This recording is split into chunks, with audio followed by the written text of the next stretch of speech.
રાજ્યના ગૃહમંત્રી હર્ષ સંઘવી દ્વારા વિશ્વામિત્રી રિવાઇવલ પ્રોજેક્ટની સમીક્ષા કરવામાં આવી હતી। વિશ્વામિત્રી પ્રોજેક્ટની ઝડપથી અને ધાર્યા કરતાં વધુ ઝડપે કામગીરી થઈ રહી હોવાનું વડોદરા આવેલા રાજ્યના ગૃહમંત્રી હર્ષ સંઘવીએ જણાવ્યું હતું। વરસાદ પહેલા 32% કામગીરી ઇરિગેશન વિભાગ દ્વારા પૂર્ણ કરવામાં આવેલ છે। ઇરિગેશન દ્વારા ચેકડેમ રિપેરિંગ કામ્સની કામગીરી માટે પ્રેઝન્ટેશન કરવામાં આવ્યું હતું। પ્રી મોન્સૂન કામગીરી ત્વરિત પૂર્ણ કરવામાં આવશે। મહાનગરપાલિકા દ્વારા સંપૂર્ણ તૈયારી કરી દેવામાં આવી છે। જિલ્લા શહેરના આયોજન અંગે પ્રભારી મંત્રીએ પ્રતિક્રિયા આપતા જણાવ્યું હતું કે વડોદરા હંમેશા આયોજનના કામોમાં પ્રથમ રહ્યું છે અને રહેશે। વિશ્વામિત્રી પ્રોજેક્ટ તેની સમય મર્યાદામાં પૂર્ણ કરી દેવામાં આવશે। શહેરમાં નવી બોટ વસાવવા માટે નિવેદન આપતા જણાવ્યું હતું કે રાજ્ય સરકાર દ્વારા ગમે તેટલી બોટ ખરીદવાની હશે તેની મંજૂરી આપવામાં આવશે।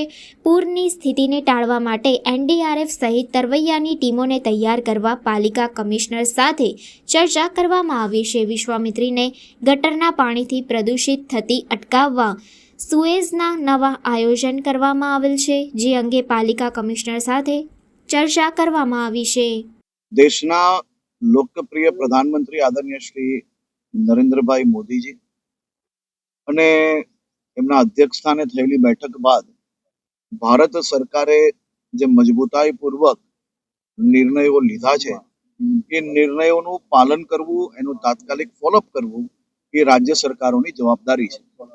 અને ગુજરાત સરકારે આદરણીય મુખ્યમંત્રી શ્રી ભૂપેન્દ્રભાઈ પટેલની સૂચનાથી આજે વહેલી સવારથી તમામ જિલ્લાઓમાં ડિસ્ટ્રિક્ટ પોલીસને આ સૂચના આપી લેવામાં આવી છે કે તાત્કાલિક આ નિર્ણયનો અમલ પોતપોતાના જિલ્લાઓમાં થઈ જવો જોઈએ। અને તેમાં ખાસ કરીને કાલે રાત્રે જ એક બીજું નોટિફિકેશન આવ્યું છે કે પાકિસ્તાની હિન્દુઓ જે શરણાર્થી છે, જે પાકિસ્તાનના પીડિત છે, જેમની ઉપર અત્યાચાર કરવામાં આવેલો, જુલ્મ કરવામાં આવેલો, એવા લોકોને કોઈ બી પ્રકારની હેરાનગતિ ના થવી જોઈએ તેની બી ચિંતા જરૂરથી કરવાની। અને આ પ્રકારના જેટલા બી લોકો છે જે પાકિસ્તાની છે, જે અલગ અલગ નોર્મ્સના આધારે, કોઈ વિઝાના આધારે જે ગુજરાતમાં છે, તે તમામ લોકોને જે સમય આપવામાં આવેલો ભારત સરકારમાં એ સમય પહેલા અહીંયાથી મોકલી લેવામાં આવશે।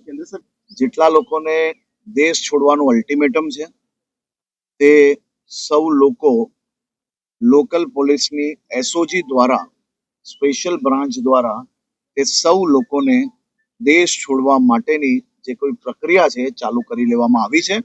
અને જે સમય ભારત સરકારે આપ્યો છે તે પહેલા તમામ લોકોને દેશ છોડાવી લેવામાં આવશે અને છોડવો જ પ્રોજેક્ટ માટે આવ્યો છે। અને ગુજરાત સરકારની જે કામગીરી છે એ કામગીરી માટેની જે ચર્ચા છે એ ચર્ચા જોડે જોડે જે પાકિસ્તાનીઓ જે ગુજરાતની અંદર છે તેમને જે અલ્ટિમેટમ આપ્યું છે, અલ્ટિમેટમ પહેલા અહીંયાથી છોડાય એટલે કે દેશ છોડવા માટેની જે કઈ પ્રક્રિયા છે ચાલુ કરી લેવામાં આવી છે અને તાત્કાલિક એને પૂર્ણ કરવા માટેનું તમામ જિલ્લાઓની અંદર સૂચના આપી લેવામાં આવી છે।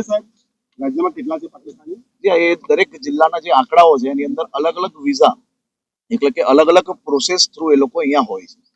એટલે કે દરેક લોકોને અલગ અલગ વિઝામાં કયા લોકો વેલિડ છે, કયા લોકો નથી વેલિડ, એનો જે પરિપત્ર છે એના આધારે એ સંખ્યા નક્કી થતી હોય છે અને એના આધારે જ આ બધા નિર્ણય લેવામાં આવ્યા છે અને એના આધારે જ નીચે સુધી સૂચના આપવામાં આવી છે। ભાઈ, આ કામગીરી 100 દિવસની અંદર દેશમાં પહેલું શહેર બનવાનું છે।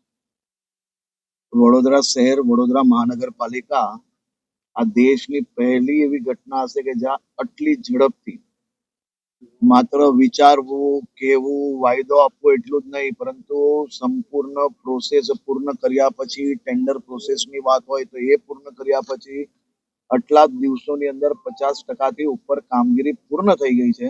અને વરસાદ પહેલા મહાનગરપાલિકા ક્ષેત્રની જે આપણે વાત હતી એ સંપૂર્ણ કામગીરી પૂર્ણ થઈ જશે અને સિંચાઈ વિભાગને બી આજે બોલાવવામાં આવ્યા છે ને તમામ દિશાએ તમામ વિભાગો ઝડપથી જ કામ કરશે અને આ કામગીરી આવનારા વર્ષ સુધી વડોદરા શહેરના સૌ નાગરિકો માટે ખૂબ જ ઉપયોગી બનવા જઈ રહી છે।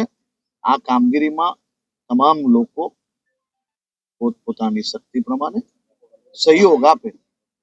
સહયોગ એટલો જ આપવાનો છે કે આપણે સ્પિરિટ કોઈને ડાઉન કર્યા વગર વધુમાં વધુ મોરલ સપોર્ટ કઈ રીતે કરી શકીએ અને આખા વડોદરાના જીવાદોરી, વડોદરાના આશીર્વાદ રૂપી આ જે યોજના છે અને કામગીરી કઈ રીતે પૂર્ણ કરી શકીએ તે દિશામાં આગળ વધીએ।